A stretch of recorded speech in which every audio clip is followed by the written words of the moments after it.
Welcome back to another episode of the Brew and Ink podcast.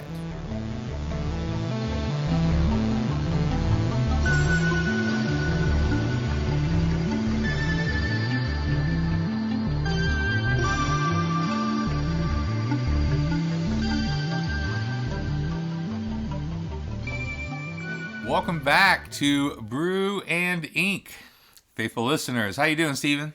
I'm doing good. I've got a brew. I've got some ink. I'm ready to rock and roll. Yeah. Well, we've got a special brew called the I-85. If you've been around Atlanta, you know one of the main highways through Atlanta is I-85, and this. That's what snakes up to our neck of the woods. That's right.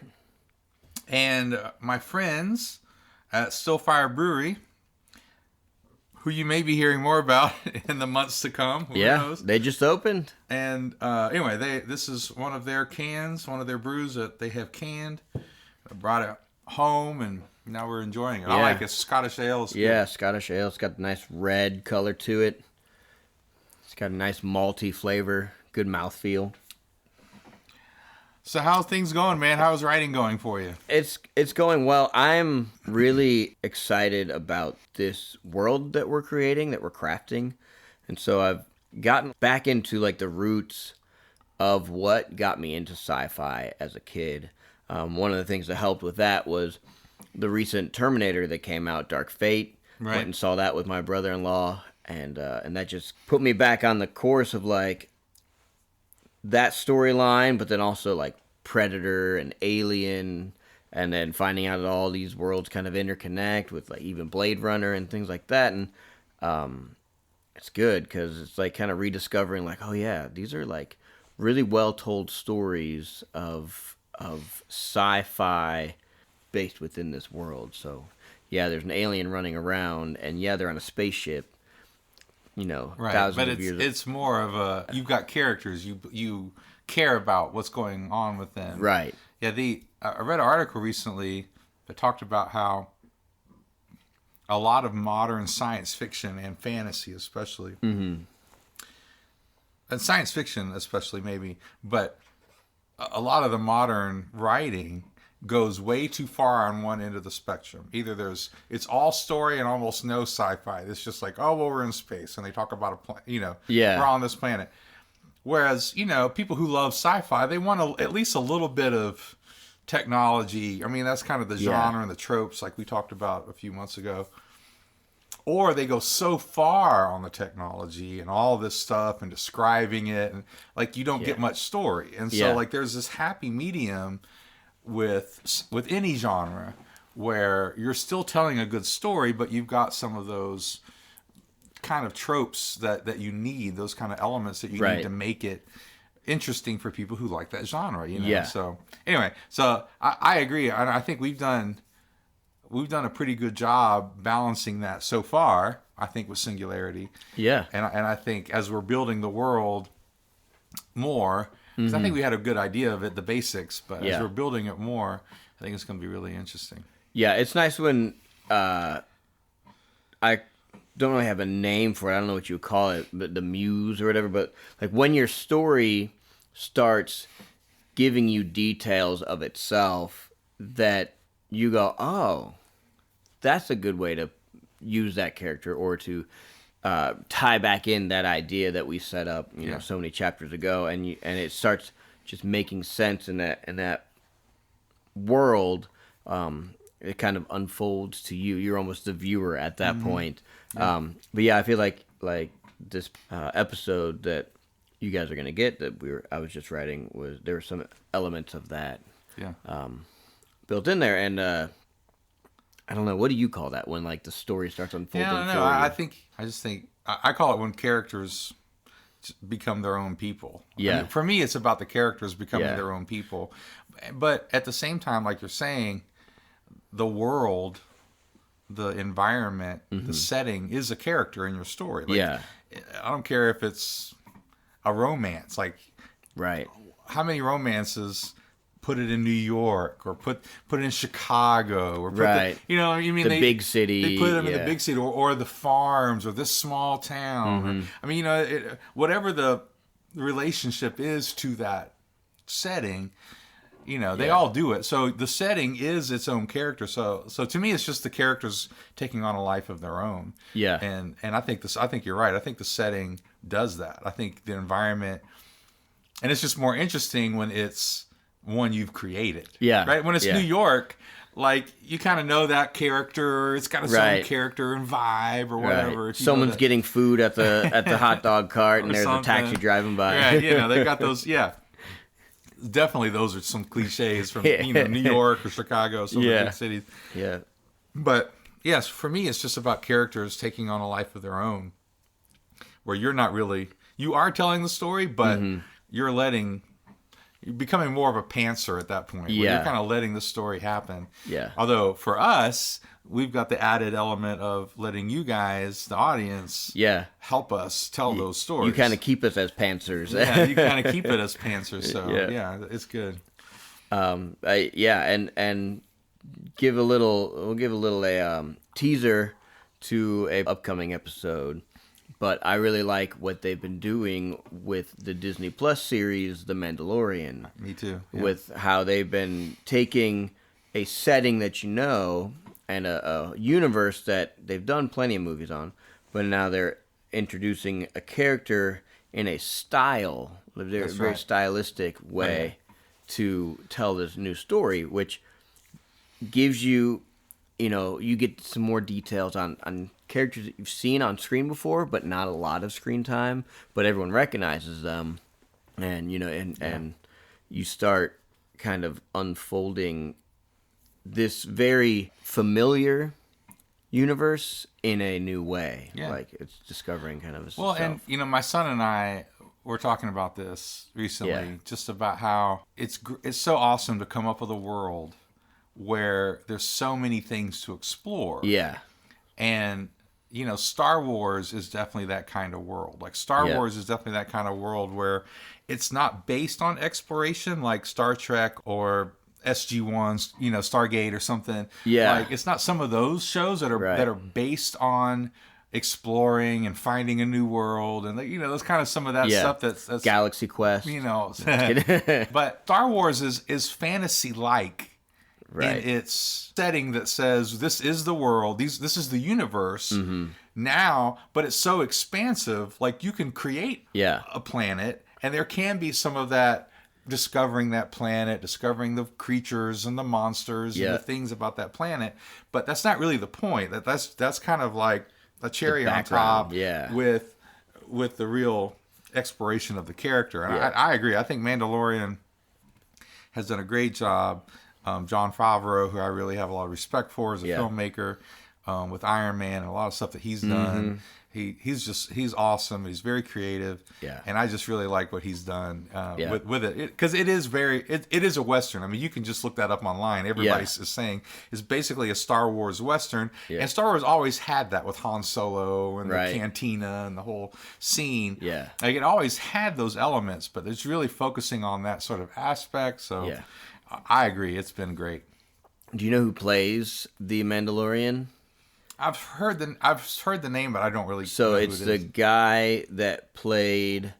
Now I'm gonna forget his name. He was in Game of Thrones, and he was a spear fighter that went up against the mountain to avenge his nephew and niece. Yeah, and then spoiler alert: he got his skull kind of. Yeah, spoiler alert: his skull is crushed in. At the end of his If you haven't seen Game of Thrones, sorry. It's a pretty traumatic scene. Yeah.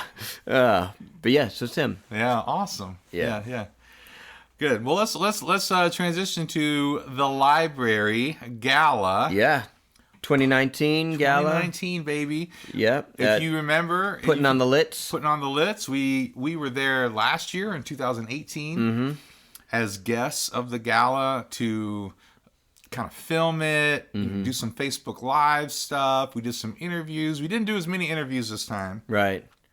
So a much different feel, different venue, different crowd of people, kind of. Yeah, it was. They tried to get a bigger venue, so they were at the Infinite Energy Arena this time, but it was in one of their ballrooms, so it was a bigger space. Yeah. And for those of you who don't know, from last year, the gala is a fundraiser for the local Gwinnett County Library, public library that's here in our county. And I am a huge fan of the library. Yeah. In general, of libraries in general.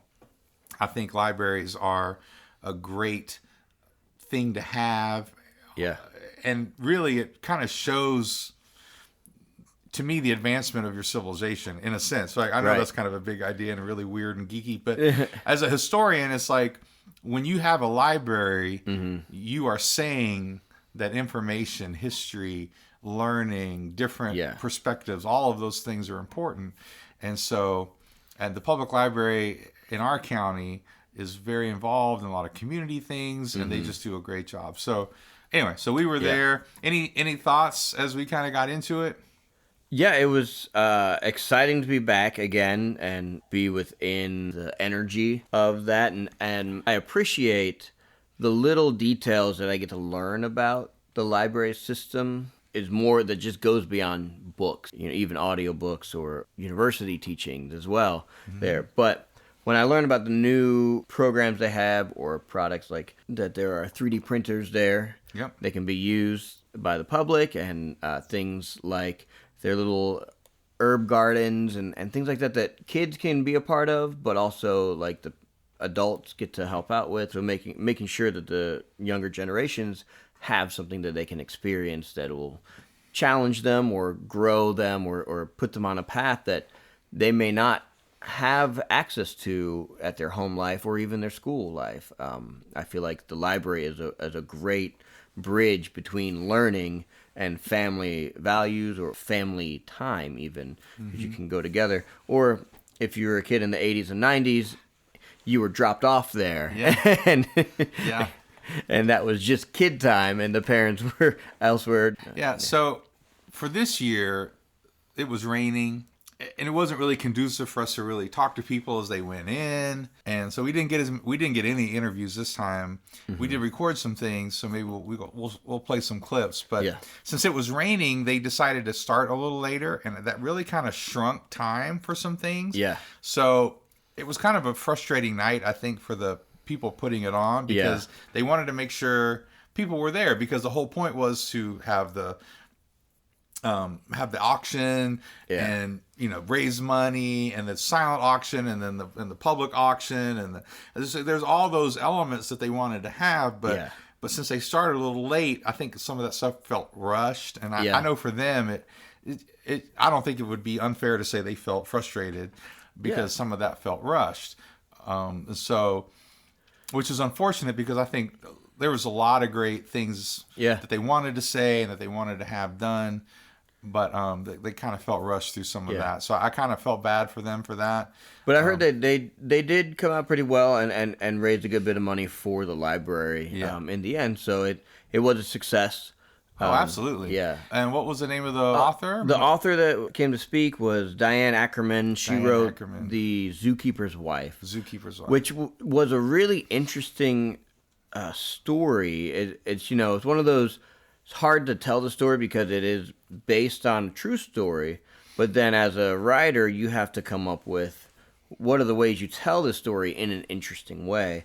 But the premise is this zookeeper around the time of World War II goes from running this zoo with animals to then harboring Jewish and people hiding from the Nazis. Yeah, hiding from the Nazis during World War II.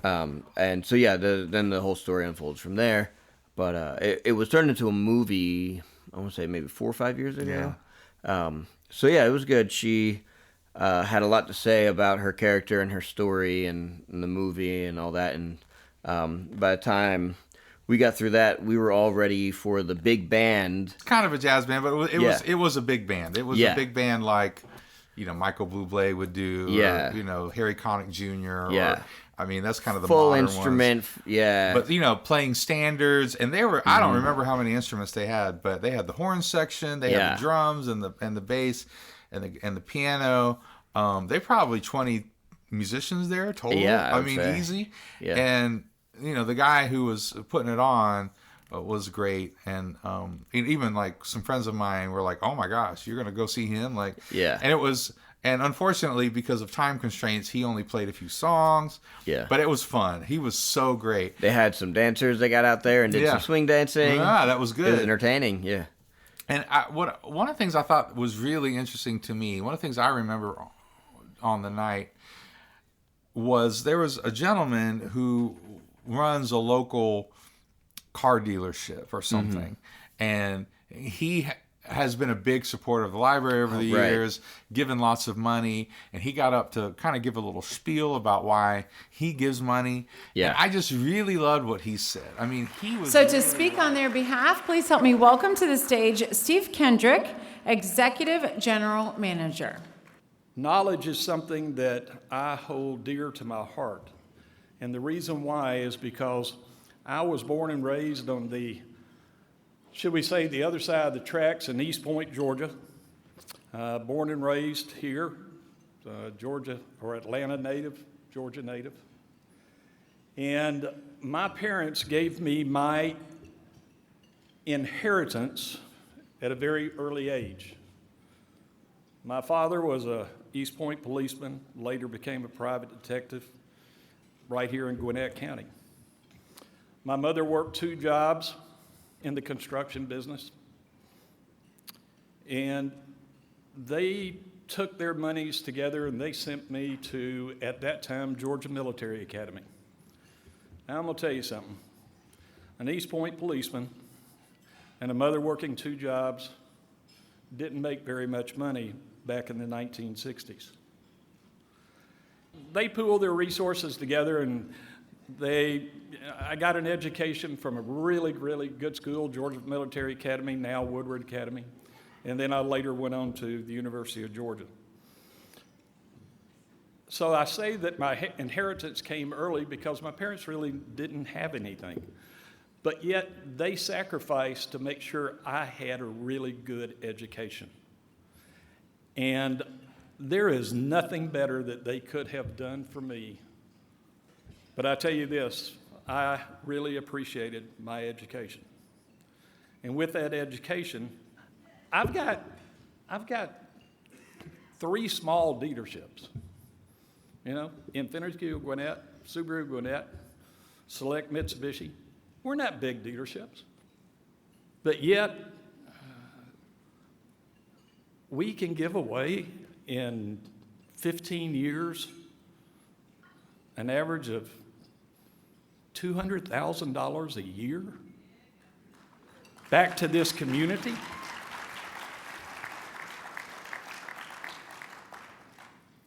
Where are all the other big companies? Where are they? Why aren't they doing things for this community like I believe they should? But I'll end with this. We were able to be a presenting sponsor and Infiniti of Gwinnett, an associate sponsor. We jumped at the chance to help anything regarding literacy. And then at the same time, helping children here in Gwinnett County. So we're all about the kids. And I wish that other organizations could get behind the kids as much as we have and as much as each and every one of you have by showing it tonight. Thank you. I almost wish they had this kid talk. Yeah, there was a young man, and I don't know how old he was, in the elementary school. Yeah, who had written a book. Yep, and he got it published. and he was doing like YouTube videos or something at the library or something. I don't remember what he was doing at the library, but you know, and his mom would just take him and because of the equipment that they had at the library, and that's kind of the point of the video. But I was really interested to hear more about this kid's story. I'm like, what a great example of empowering kids. Yeah. And saying, look, not only can you read books, you can write them. That's something I'm trying to get across to my kids, and I am, because they see me doing it. But I always say, instead of just playing the video game, how can you be the one making it? Mm-hmm. Or instead of just reading the books you like, how can you become the one writing them? Yeah. You know, my daughter is, I haven't told you this yet, but my daughter is starting a drama club in her class, right? 4th grade. And the teacher sees her passion and her talent with drama and dancing and acting and how much she wants to do. And she's like, what if, she just she's put her in charge of doing this little drama club. So like when they do stories or do books or whatever, they write a little script and they do a little thing. It kind of summarizes what they're learning about in school. So That's awesome. I just love stuff like that. Like the fact that the library says, come here. And yes, it's about reading, and we want you to read books, but it's also about empowering the community to succeed. Just to see what do you want to do. And there's computers, there's 3D printing, like you said. There's all this equipment there. You can make videos. I think there's Green like screens. recording equipment to do like podcasts. That's where we should have recorded this. That's where we should have recorded this. That's right. We should have called Wendy or pack somebody. it up. Let's go over. Yeah. But I just think it was a good night. Again, like I said, some of the things were a little funky because they had to shorten some things, and I know that was frustrating. But I love being there. I love supporting it. Yeah. I love promoting it. I love promoting the library. Yeah. It is such a great tool, in my opinion, for the community. And not every community, by the way, can say they have a great library. I mean, I've met people who are like, my library sucks, in our county or our city or whatever. So I just think we are lucky to have the library system that we do. and a group of people that can get behind it and excited about it as well. Yeah, exactly. Yeah. So I saw all kind of people that I knew, the mayor, I saw, mayors of other cities were there. I mean, people that I knew. Jen Hobby does a popular radio show here. She was hosting it.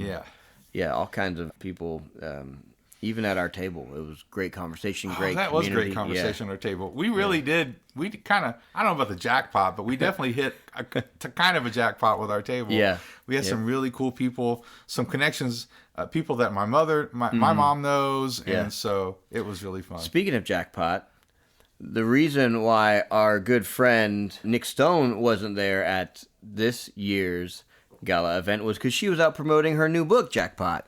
She was out on tour. That book had just come out the same week, and nice. I was following her on that, and she's going around and doing a tour for that. So, yeah, if you want to get another book by Nick Stone, she's got that new one out there. Good friend, great writer. Yep. We really she also had a book recently from a Marvel character, Shuri. How do you say it? Shuri? Not Siri, but Shuri from Black Panther. Okay. Oh, yeah, the girl from Black Panther. That's what it was. Yeah. So his sister. His sister, the very technological one. So she got to write a book for that character as well. I know. So now that I was jealous about. Right? I was like, oh, come on. I want to do that. What a Where's Marvel? Like, I can write a Marvel character. Come on. Yeah. I'm not the best-selling author, that they want to. Look, I'll write the Hispanic sidekick from the Ant-Man series. I'll write a book about him. Right? Speaking of books that we're writing. Yes. I've got the next section of this book of Singularity. Yes, you do. It's chapter 11 now. Chapter 11. We're getting really close to the end. Yeah. We're going to try to finish this up before the end of the year, everybody. Yeah. I think we can get there, too. We're going to get there, yeah. As long as neither one of us try to overcomplicate the scenario. We'll see if I did or did not do that at this point. We also need to progress it as well. As you'll see, I barely got them off the ship, and then that was... there you go. Well, you can only take them so far in a couple thousand words or less or whatever we're doing. But, if you're ready for that, we can dive in. I am, man. Let's do it. Let's do it.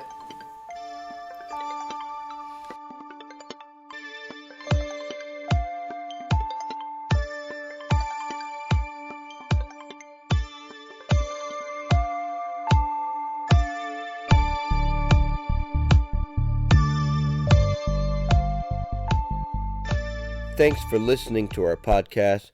If you are interested in learning more about writing and how to become a writer, check out our syndication page, seriouswriter.com. They have articles, resources, classes, videos, and a podcast, the Brew and Ink Podcast. Again, check out seriouswriter.com. Thanks for listening.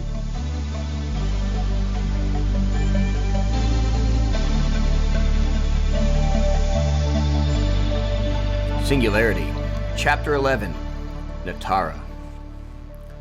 This is Natara hailing Slagtree. Are you seeking landing in our self-service platform, or do you require one of the VIP full-service bays? Harlock looked to me. Was she really letting me make the choice? I didn't know these people like she did, but I figured we probably need all the help we can get, even if the cost was high. I nodded my head in approval. Let's take the help. One of the VIP bays, please, Harlock said. Oh, and can you alert Sovereign Waylif? I'm sure he'll be happy to hear of our arrival. As you wish, my lady. The voice cut out as the communication was disconnected. We were still a good ways outside the planet's atmosphere. What are we waiting for, I asked. For them to drop the planetary shield defense. They don't just let anybody in here. Ah, and there we are. Proceed forward, she bellowed to her crew. The planet of Natara filled our view. Its green, gaseous mass engulfing the entire viewport was a beautiful sight, but less of a spectacle in comparison to Jinn walking in. All eyes were on her, whether in fear, in question, or in awe. Everyone stopped what they were doing. An audible silence permeated the room as most people were holding their breath. Her legs shined and glinted with every stride, polished like new, one golden color, the other a cobalt blue. Her hips had a smooth roll to them, giving her a seductive sway. The torso had the curves of a woman from the pelvis up, but none of the flesh color qualities that might make it scandalous for her to be walking around in the nude. Instead, her chest and torso had interlocking, flexible plates that shifted as she moved, emitting a soft blue glow from between the cracks. But the feature that had everyone staring was the face, blank and smooth, except for the two lifelike violet eyes that were nestled in the headpiece. I could not take my eyes off of hers. They looked so real, conveying real emotions. A sparkle in them indicated that there was an actual thinking and feeling life form in there. Hello, Captain, Jinn said, a blue, computerized mouth animated across the smooth surface of her face. Blue-rendered eyebrows raised in anticipation. Well, quit staring. What do you think? I was at a loss for words, lost staring into those eyes, artificial and yet so lifelike, so knowing. Jinn, I think you're breathtaking. Breathtaking? That's what I went with? I didn't know what else to say. Two red dots on either side of her face simulated blushing red cheeks as Jinn sheepishly broke eye contact to look down at herself. Why, thank you, Captain. I rather like this form myself as well. Do you want to see something else? Sure. Lights from the surrounding holo projectors on the bridge all turned and trained on her. Then, a simulated form of a woman began layering itself on her, superimposed over the bionic body. It started as the blue form she had used before. Then skin was layered on. Then she finished off with an overlay of an ensemble that matched the look of Captain Harlock. An overcoat, a deep-cut V-neck vest, and pants that cut off at the shin.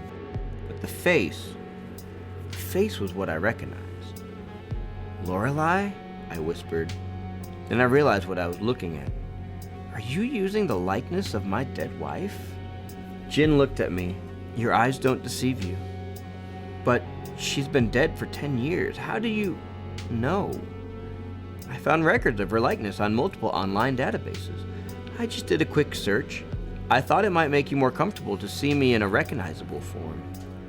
Actually, it's kinda creepy. I think I prefer the blank animated face. And side note, most people prefer not to have their personal information rifled through. Jinn dropped the hollow appearance with a shrug. Well, I can only do it in places that have three-dimensional crystal res scan holo projectors. So that's the bridge, the conference room, the command center, and pretty much any... She was interrupted by a hail over the intercom to Captain Harlock. We were approaching the landing platforms. Captain Harlock, you old space hag, how long has it been? The voice of a man somewhere in his young hundreds sounded in a jovial sing-song voice throughout the bridge. Hopefully long enough that some of our old friends are no longer with you? Harlock retorted with no hint of irony. Madam, please. You know this place is an asylum for all, and as I was integral in helping form the IIF, I have also been just as diligent in helping those who want to get out. The voice chimed, its cadence of speech almost a song. So, she is still here? Was Harlock's only response. If by that you mean my wife, yes, she is still here with us. There's not going to be any problems between the two of you, I assume? If by problems you mean she won't try to enact a banishment on me again because of her jealous inclinations, then no, there shouldn't be any problems. Good. I will be waiting to receive you on the upper platform of the east side of Landing Spire 12. I presume you remember the way, yes? My old landing platform? I remember. Harlock's face looked indifferent, but her mannerisms said otherwise as she adjusted her wardrobe so that her bosom stuck out a bit more and polished her metals so they shined a bit brighter. Jin leaned in close to my ear. The feeling of her physical presence gave my neck flesh bumps. Captain, is Captain Harlock acting strange to you? For as long as I've known her. But I see what you're picking up. She's nervous about meeting this guy. What did she say his name was? Weylif, Sovereign Bishop Weylif, age 115. He was once a general in the first expansion wars when the different nations of Earth were in all-out combat to break first ground on expanding colonies after the Outer Space Treaty of 1967 was made null by Russia and China warring with each other in the wake of the U.S.'s lead of interplanetary expansion. Weylif was one of the founding voices of the Intergalactic Industrial Federation, which helped end the Final Frontier Wars. Jin, I cut her off. I didn't ask for a history lesson, just his name. Remember what I said about people's personal info? Most people will find it creepy if you just start rattling off every known detail about them. Yes, Captain. And just call me Mitch here. Harlock is the captain of this ship, and it'll be too confusing to everyone if you're calling me captain as well. Yes, Mitch. Now, come on. We gotta get ready to disembark with Captain Harlock. See what kind of price we're gonna have to pay for Natara's assistance. Walking down the gangway toward the landing platform, I saw the spire we were on was high above all the other landing platforms.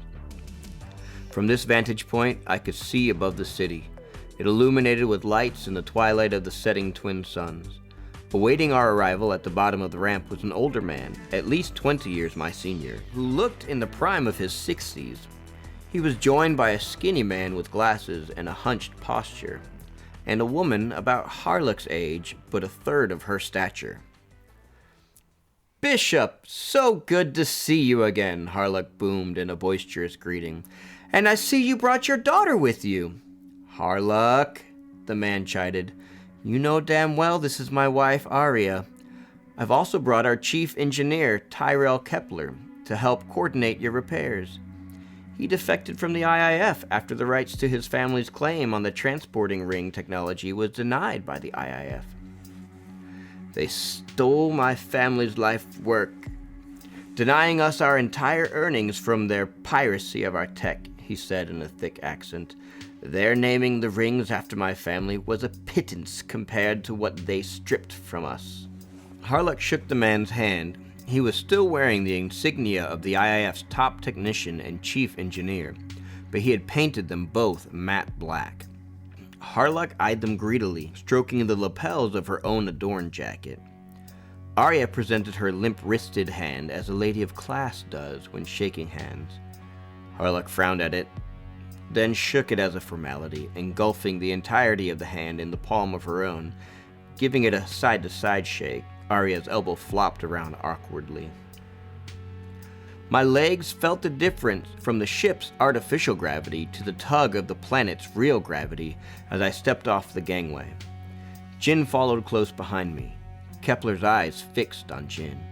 He drank in every detail, his engineer's brain mentally taking apart every piece of tech she was made of, like a man mentally undressing a woman with his eyes. Stepping between the two, I shook his hand. I'm Mitchell Bruce, former IIF Phoenix drone pilot, and this, I gestured with my head, still keeping his hand clasped in mine, squeezing a bit harder. This is my Phoenix AI, Jin. My attempt to intimidate the smaller man was lost on him as his eyes widened in astonishment. Fascinating, he said. The Phoenix AI units are top of the line, and you've put yours in its own body. Just fascinating. Harlock cleared her throat. Yes, now that we've all met, let's get down to business. Our ship sustained damage from a rogue peace storm. Must have been particles from a nearby asteroid collision.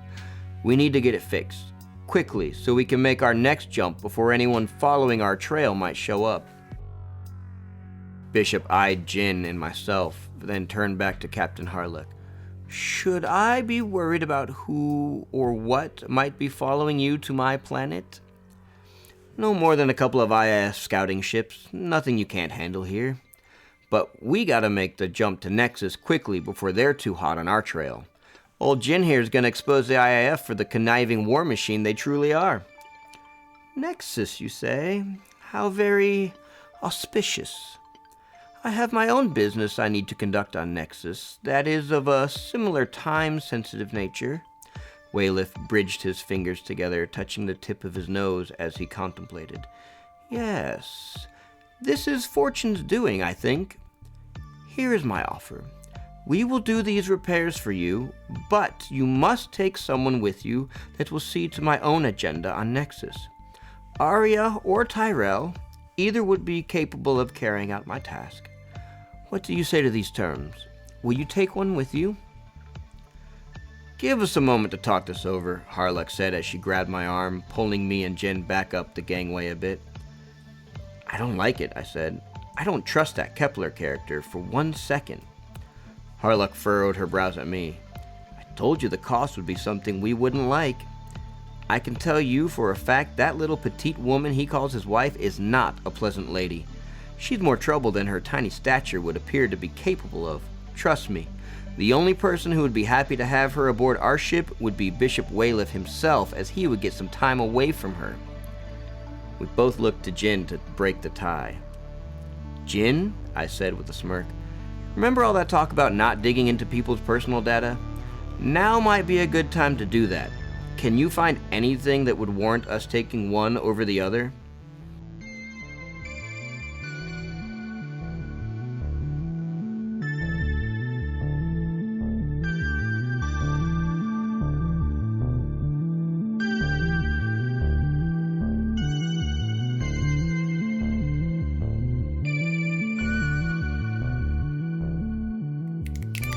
Good job, man. Very well done. Thank you. Yeah, so I really wanted to play with the idea of what is this cost going to be, and how can this cost actually be sort of incorporated into the choices that we're having to make. That was good. So we had 2 new characters. Well, really 3, but 2 new to choose from, yeah. That's right, 3 new characters, and 2 of them, each of our previous characters kind of have something keeping one of those characters at arm's length. So our choices are, yes, you faithful listeners, do you want to bring Bishop Weylif's wife, Arya Weylif, who has some sort of history, some sort of beef with Captain Harlock, right? And sounds like she could be trouble to even just have aboard the ship. Sounds like maybe a very demanding lady, possibly some jealousy issues there. Or do we want to have Tyrell Kepler, who is, part of the Kepler family, and he used to work for the IIF, and he's defected, and we don't know how recently that's happened, or what the depths of that is, but he seemed very interested in Jin. Yes. And seemed to kind of understand what made her tick and how she was put together, and very interested in learning more about that. So Mitch was sort of skeptical of that because he didn't like his AI being eyed. Yeah.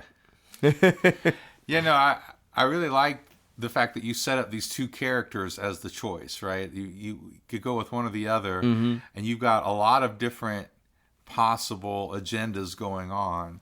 Right. So it's gonna give a lot of room to play with whatever these agendas are in the next couple episodes. Yeah. And we don't know what Bishop Wayliff's agenda is. We don't know what his agenda is. We don't know if his wife will even go along with his agenda. Like there's all kind of things we don't know. They're gonna get the help they wanted. They're gonna get the help, but they're gonna have to bring along someone they don't trust one way or the other. So obviously you guys are gonna have to choose for me. Yep. In the next episode, which one it should be. Yep. And we know that we're going to move very quickly from here because they're also still being pursued. And they know that any moment now, Harlock thinks it's just going to be some scout ships. Nothing big to deal with. But as we all know, in the realm of story, nothing ever goes the way that characters think they're going to go when they think it's no big deal. Yeah. Yeah. So that's where the story is going. I loved having the ability to world build this world, but trying to find a way to do it through our characters. So what I was talking about earlier in the episode was I knew I wanted to have like a defected IIF kind of chief engineer guy that would obviously be involved with helping fix ships. Maybe he's in charge of it. He's got to delegate, whatever. But I liked having the skepticism of like, okay, he's a defective IIF. Do we trust him? Does Harlock trust him? Is he like Mitchell Bruce, or how deep does that go? Or maybe he's trying to get back. Yeah. I mean, there's all kind of options we could. So I knew that was my character that I wanted to put in there, but then it all of a sudden the story clicked in place for me as to making him a part of the Kepler family. I thought it just worked really well. Like, why would he have defected from the IIF? What if they stole that technology basically from his family and he had nowhere else to go other than someplace that the IIF can't really get to him at? Yeah. So yeah, I like the way that the story kind of knitted that together for me. Yeah. Because that wasn't my initial character plan for that. Yeah. No, it was good. I really enjoyed it, and I'm looking forward to writing the next one. But I'm going to have to wait until you guys give me a choice. Give me a choice. So please go to our Facebook page, which is the main way to vote now. It's gonna come out on Instagram story, a Facebook story. You can vote on Facebook when the voting link gets out. So hey man, get busy. Yeah. And I'm looking forward to it. If you can find a way to consult with Jen, she can give you, the character backgrounds of everything. She can. But, until next time, man. Raise that glass to inspiration. Thanks a lot. And stay inspired, guys.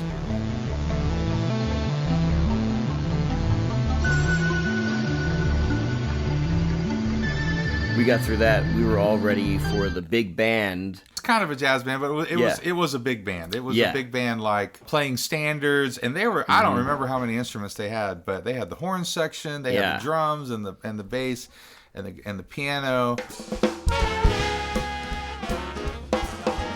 I'd love to see what you can pull off to like really blossom open that world for us, but then like get us to that next phase without losing out. You want any of what is it? Scofflaw Basement? It's the POG, which is passion fruit, orange, and guava. POG. An older man, at least 20 years my senior, who looked in the... Excuse me. 20 years my senior... Harlock shook the man's hand as he was wearing... Harlock shook the man's hand. He was still wearing the insignia of the IIF. Harlock eyed them greedily, stroking the... Harlock eyed them greedily... Harlock eyed them greedily, stroking the lapels of her own... Whenever you are. Whenever I am. Whenever you're ready. Once I get you up there, where the air is so rarefied, we're gonna glide absolutely starry-eyed. Once I get you up there, I'll be holding you so near, you might even hear angels cheer, because we're together weather-wise, such a lovely day. Just say the words and we'll beat those birds to Acapulco Bay.